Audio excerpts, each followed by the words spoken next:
अस्सलाम वालेकुम व्यूअर्स, कैसे हैं आप सब लोग मज़े में होंगे। तो आज की वीडियो में मैं आप लोगों के साथ एक एक्सपीरियंस शेयर कर रही हूँ अपना।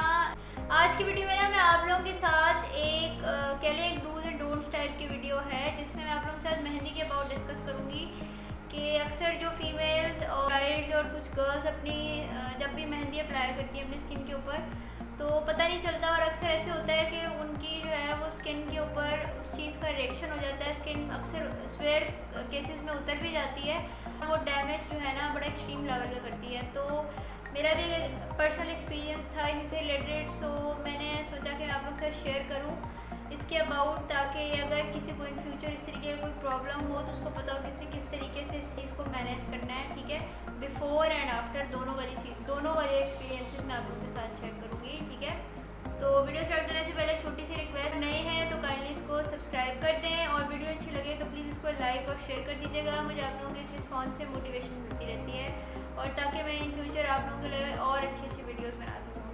तो वीडियो स्टार्ट करते हैं। सबसे पहले तो आप लोग स्क्रीन पे कुछ पिक्चर्स देख रहे होंगे, तो ये मेरा एक्सपीरियंस था। मैंने मेहंदी अप्लाई की थी तो उससे मेरी स्किन को बिल्कुल इस तरीके से डैमेज किया था। ठीक है, तो मैं सबसे पहले तो बता दूं कि अगर आपने कभी भी कोई मेहंदी अप्लाई करनी है शौकिया, जैसे गर्ल्स अप्लाई करती हैं ईद वगैरह पर, या अगर आप ब्राइड हो और आप उसके लिए अप्लाई कर रही हो, तो इस चीज़ का ख्याल ज़रूर करना है कि जो आप मेहंदी परचेज़ करें सबसे पहले तो आपने उनसे कह देना कि वो केमिकल फ्री मेहंदी दें। ठीक है, जब आप उनसे कह दोगे तो फिर वो जो ऑर्गेनिक मेहंदी होती है वो आपको वही देंगे। आप उसको ना चेक करने की टेक्निक ये होती है, जो आप अपनी थोड़ा सा जो मेहंदी परचेज़ कर रहे हो जब भी, तो आप अपनी स्किन पर यहाँ अप्लाई करके देखो। एक तो आपका वो केमिकल्स वाली होगी, उसकी इचिंग से पता चल जाएगा आपको इचिंग करेगी। सेकेंडली अगर इचिंग नहीं करी तो उसका बड़ा अच्छा सा आपको एक रेडिश सा मैरूनिश टाइप का ना आपको कलर फील होगा। ठीक है, और वो फ़ौरन से उसका कलर चढ़ जाएगा आपके हाथ के ऊपर।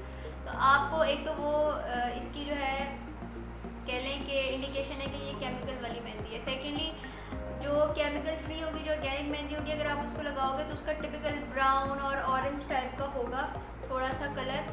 तो वो जो है आपकी ऑर्गेनिक मेहंदी होती है, उसमें किसी किस्म के कोई केमिकल्स नहीं होते, और अगर होते भी हैं तो कह लें कि इतनी कम अमाउंट में होते हैं कि वो आपकी स्किन को किसी भी तरीके से डैमेज नहीं करेंगे। ठीक है, तो ये तो था थोड़ा सा मेहंदी के अबाउट गाइड कि आपने केमिकल वाली और जो नॉन केमिकल मेहंदी है उसकी जो है आइडेंटिफिकेशन कैसे करनी है। सेकंड स्टेप ये होता है कि आपने जब भी मेहंदी अप्लाई करनी है अपनी स्किन के ऊपर, पहले तो आपने प्रॉपर अपने जिस एरिया को अप्लाई करो उसको वॉश कर लेना। उसके ऊपर कोई भी मॉइस्चराइज़र किसी भी किस्म का कुछ भी अप्लाई नहीं होना चाहिए, वरना उसका प्रॉपर कलर नहीं चढ़ता। ठीक है, तो उसको वॉश करने के बाद, ड्राई करने के बाद आपने अपनी जो बेयर स्किन होती है, ठीक है, उसके ऊपर आपने मेहंदी अप्लाई करनी है। और जब भी आप मेहंदी अप्लाई करोगे आपने इस चीज़ का ख्याल करना है कि अगर सर्दियां हैं, सर्दियों में अक्सर ऐसे होता है स्पेशली जो ब्राइड्स होती हैं उनके केस में कि हीटर के सामने कर देती हैं या हेयर ड्रायर यूज़ करके कि जल्दी से वो ड्राई हो जाए, तो वो जो है उसको ड्राई करने के लिए इस तरीके के कुछ जो है ना यूज़ करती हैं टेक्निक्स। लेकिन बिलीव मी, मैंने जो आपके साथ अपना एक्सपीरियंस शेयर किया है मेहंदी का, मैंने भी यही गलती की थी। मुझे अंदाज़ा नहीं हुआ वो केमिकल वाली मेहंदी थी। मैंने उसको स्किन के ऊपर भी अप्लाई किया था, पाँव पे लग गई थी, कोई प्रॉब्लम नहीं हुआ। असल में पाँव की ये भी होता है कि हमारी जो स्किन है ना, हमारे पाँव की जो एरिया की स्किन है वो इतनी सेंसिटिव नहीं होती जितनी हमारी बाजुओं की होती है। ठीक है, तो पाँव पे उसने इरिटेशन नहीं कॉज की, जब वो बाजुओं पे भी एक पूरे बाजू पे लग गई। उसके बाद जब सेकंड पे था वो सूख नहीं रही थी, मैंने सर्दियों में अप्लाई की थी, तो उसको सुखाने के लिए मेरे से ये गलती हुई थी कि मैंने उसके साथ एक ड्रायर यूज़ कर लिया था कि वो जल्दी सूख जाएगी, क्योंकि वो काफ़ी देर हो गई थी वो ड्राई नहीं हो पा रही थी और हीटर भी चल रहा था। तो उसकी वजह से वो जो केमिकल वाली मेहंदी है, जब भी आप उसको हीट के करीब करके सुखाने की कोशिश करोगे तो वो हमेशा आपकी स्किन को डैमेज करेगी। ठीक है, और इस बात को मैंने दिसंबर में अप्लाई किया था और आज कह लें कि अब अगस्त चल रहा है जैसे, तो अभी तक मेरी स्किन के ऊपर उसके प्रॉपर वाले पैचेज हैं, सारे डार्क स्पॉट्स, पूरा का वो जैसे कहते हैं ना कि वो एक पूरा छापा लगा हुआ है अभी तक बाजुओं के ऊपर, और काफ़ी हद तक लाइट हो गए क्योंकि मैंने उसके बाद उसके काफ़ी सारे ट्रीटमेंट्स भी किए हैं। अब काफ़ी लाइटन अप हो गए हैं वो स्कार्स, लेकिन जो वो थे पहले तो वो बहुत टाइम लेते हैं। और बिलीव मी, वो फिर आपके बाजुओं के ऊपर वही मेहंदी का पूरा प्रिंट हुआ होता है, जैसे आपने बाकायदा उसके ऊपर प्रिंट करा लिया मेहंदी। ठीक है, तो उसमें आपके लिए प्रिकॉशन ये है कि आपने एक तो केमिकल फ्री मेहंदी लेनी है। सेकेंडली अगर आप सर्दियों में अप्लाई कर रहे हो तो आपने कभी उसको हीटर ड्रायर के साथ उसको नहीं सुखाना।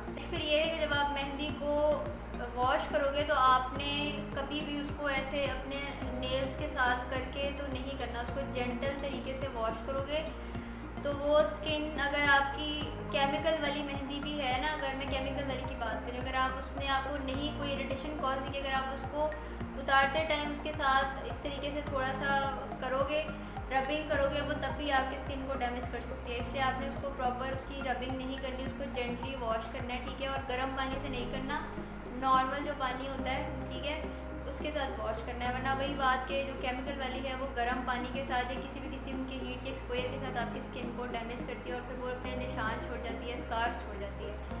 अब जब मेरे बाजुओं पे वो सारे स्कार्स पड़े थे उसके मेहंदी के प्रॉपर, जो आपने देखा ही है पिक्चर में, तो फिर मैंने ये किया था कि मैंने उसके ट्रीटमेंट में जो मेरी डर्मेटोलॉजिस्ट थी उन्होंने मुझे पहले तो सिंपली ये कि मुझे याद है कि मैंने सर्दियों में अप्लाई की थी और फिर मुझे पूरी सर्दियाँ एक लॉन के इंतहाई पतले से कुर्ते में गुजारनी पड़ी थी। इतनी ठंड होती थी और मुझे वो स्किन पे इतना उसने रेड किया था कि मुझे प्रॉपर सर्दियों के अंदर लॉन के कुर्ते पहन के ना, खुले खुले जो कुर्ते होते हैं, ताकि वो बाजू के साथ टच ना हो, और अगर बाजू वो टच होते थे तो मुझे अपनी पूरी फोल्ड यहाँ तक करनी पड़ती थी स्लीव्स, और फिर उसके ऊपर अप्लाई करके बड़ा मतलब कोई अजीब एक्सपीरियंस था मेरा।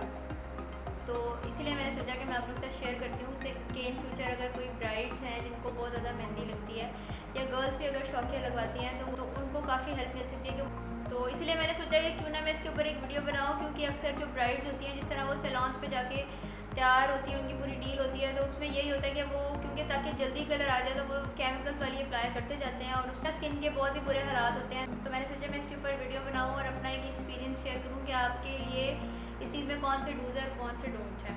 पहले तो ये कि अगर आप किसी सैलून वगैरह कहीं से गए तो अपनी मेहंदी लेके जाएँ, ठीक है। उनके पास जो होते हैं उसमें लाजमी बात है केमिकल होते हैं, क्योंकि उन्होंने जल्दी जल्दी उस चीज़ को करना होता है और कलर के चक्कर में वो केमिकल्स वाली ही यूज़ कर रही होती है। अच्छा, तो अगर तो खुदा ना खास्ता किसी को स्किन का कोई इशू हो गया है उसके बाद भी, तो उसके लिए फिर इसमें प्रिकॉशन ये है कि मैंने आपसे नोज़ पियर्सिंग वाली मेरी एक वीडियो है मेरे चैनल पे, अगर आप लोग चाहो तो देख सकते हो। मैंने उसमें भी आपको डूज और डोंट्स भी बताया था कि आप वो जेल यूज़ कर सकते हो, कॉन्टैक्ट ट्यूबेक्स जेल। अगर आपको किसी भी किस्म का लग रहा है कि आपको इशू हुआ है, तो आपने उसके मेहंदी के रिएक्शन हुआ है, माइनर सा भी हुआ, तो आप उसके ऊपर वो जेल अप्लाई कर सकते हो। जेंटल एप्लीकेशन, आपने उसको इस तरह से रब नहीं करना, बस हल्का हल्का टैप टैप करके अप्लाई करना है, ठीक है। सेकेंडली ये था कि आप उसके साथ जब आप उसको अप्लाई करोगे, अगर आपको कॉन्टैक्ट ट्यूबेक्स जेल नहीं मिल रहा तो फिर एक स्कार जेल होता है, आप वो भी यूज़ कर सकते हो, अप्लाई कर सकते हो, ठीक है। और अगर आपके स्किन के ऊपर ये दोनों जो मैंने आपको जेल्स बताए हैं, ये अगर किसी किस्म के दाग, धब्बे, स्कार्स कुछ भी आपकी स्किन के ऊपर पड़ गया है मेहंदी की एप्लीकेशन के बाद, तो ये उस चीज़ को जो है ना लाइटन अप कर देंगे। अगर आप इसकी जो है एप्लीकेशन करते रहोगे अपनी स्किन के ऊपर, तो होप्स वो डिपेंड करता है किस टाइप के हैं। मेरे बहुत ज़्यादा डार्क थे, जैसे आपने पिक्चर्स में भी देखा है, तो मुझे काफ़ी टाइम लगा, और बिलीव मी अब मेरे बहुत ही लाइट से हैं। और अब ये मैं इसको इसी तरीके से मैं इसकी कर रही हूँ, जैसे प्रॉपर मैंने इसका ट्रीटमेंट लिया है, तो ये मेरे ऑलमोस्ट 1 महीने के अंदर बिल्कुल ख़त्म हो जाएंगे। तो आपने भी जो है मैं बता रही हूँ इसलिए कि अगर किसी को कोई भी इशू रहा हो पास्ट में या इन फ्यूचर खुदा ना खास्ता किसी के साथ ये हो, तो वो चाहे तो इजीली वो दोनों जेल्स भी यूज़ कर सकते हो। इसके अलावा स्किन ओरियन एक ऑइंटमेंट होती है, वो आप यूज़ कर सकते हो उसके साथ, लेकिन वो आपने नाइट में अप्लाई करनी है। और ये दोनों जेल्स मैंने आपको बताया ये आपने डे में अप्लाई करनी है। इसकी एप्लीकेशन डे और नाइट के हिसाब से ख्याल से करनी है, क्योंकि कैले कॉम्पोजिशन इस तरीके की है कि आपने उसको हीट से आपने उसको सनलाइट के टाइम पे अप्लाई नहीं करना, वरना वो उल्टा डैमेज कर देगा, ठीक है। तो जो आपको मैं स्किन ओरियन वगैरह वाली ऑइंटमेंट्स बता रही हूँ वो आपने रात में ही अप्लाई करनी है, और जो दिन के लिए मैं बता रही हूँ इसमें मैंने आपको कॉन्टैक्ट ट्यूबेक्स जेल या फिर उसका ऑल्टरनेट स्कार जेल है, आप वो यूज़ कर सकते हो। रात के लिए आप स्किन ओरियन लगा सकते हो, उसके अलावा आप साइलेक्स लगा सकते हो। अच्छा, एक चीज़ मैं यहाँ पर क्लियर कर दूँ कि जो मैं आपको ऑइंटमेंट्स बता रही हूँ ये मेरा अपना एक्सपीरियंस था, मैंने आप लोगों के साथ पिक्चर्स अटैच किए स्क्रीन पे।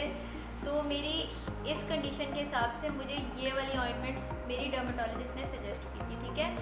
अब आई डोंट नो कि अगर खुदा ना खास्ता किसी के साथ पास्ट में ये चीज़ हुई है या प्रेजेंट में हो, तो उसकी कंडीशन कितनी ज़्यादा स्वेयर है या इससे मतलब इतनी स्वेयर ना भी हो, तो अकॉर्डिंगली अपनी फिजिशियन की जो डायरेक्शन है उसके अकॉर्डिंग आपने फॉलो करना है। मैं आपसे सिर्फ अपनी डूज और डोंट्स का बता रही हूँ और अपना एक्सपीरियंस जो मैंने फेस किया था और जो मैं अब एक्सपीरियंस कर रही हूँ जिससे मुझे मेरा इशू रिजॉल्व हो, मैं सिर्फ वो अपना एक्सपीरियंस शेयर करूँ, ठीक है। उसमें आपके लिए जो कुछ कॉमन चीज़ें हैं वो तो ये कि आपने जो है केमिकल फ्री मेहंदी लेनी है। आपने किसी भी किस्म का हीट के साथ उसको सुखाने की ट्राई नहीं करनी है, क्योंकि अगर वो केमिकल वाली हुई, इसमें लाइट से भी केमिकल्स हुए तो वो आपकी स्किन को जो है वो अफेक्ट करेंगे, ठीक। तो ये थी कुछ डूज और डोंट्स जो मैंने सोचा मैं आप लोगों के साथ शेयर करूं। असल में आप लोगों का ना नोज़ पियर्सिंग वाली जो थी वीडियोस के ऊपर बहुत अच्छा रिस्पांस था, और मुझे ऐसा लग रहा था कि मुझे इसके ऊपर भी वीडियो बनानी चाहिए, क्योंकि ये एक ऐसी चीज़ है जिसके बहुत सी गर्ल्स के साथ ये इशू होता है कि अगर वो मेहंदी अप्लाई करी है, स्पेशली ब्राइड्स के साथ, तो उनके साथ ये वाला इशू ज़रूर होता है। और मोस्टली अगर सर्दियों में तो ये गलती ज़रूर की जाती है, लड़कियां अक्सर ये गलती कर देती हैं, उन्हें नहीं पता होता। कह लें गलती भी नहीं कहा जा सकता कि पता नहीं होता, तो एक चीज़ भूल चूक में हो जाती है कि वो उसको हीट के साथ सुखाने की कोशिश करती हैं, क्योंकि सर्दियों में आपको पता है कि फिर और कोई ऑप्शन भी नहीं होता है जल्दी सुखाने के लिए। तो लेकिन वो चीज़ उनके लिए कितनी हार्मफुल हो सकती है, इसी चीज़ को लोगों को बताने के लिए मैंने सोचा कि मैं इसके ऊपर वीडियो बनाऊँ। कहने को तो बहुत छोटी सी बात थी, लेकिन मुझे ऐसा लगा कि ये इतनी ज़रूरी चीज़ है कि अगर मैं इसके ऊपर एक वीडियो बनाऊँ तो बहुत सी गर्ल्स जिनको पास्ट में हो सकता है उनसे ये गलती हुई हो, और अगर कोई फ्यूचर में इस चीज़ को लेके एक प्रिकॉशन अडॉप्ट कर सकता है। तो आई होप आप लोगों को मेरी ये वीडियो अच्छी लगी होगी, आप लोगों के लिए इन्फॉर्मेटिव रही होगी। अगर आपको अच्छी लगी हो तो काइंडली इसको लाइक और शेयर कर दें, और मेरे चैनल आप तक ताई को सब्सक्राइब कर दें। And thank you so much for your patience, for your support. अल्लाह हाफ़िज़।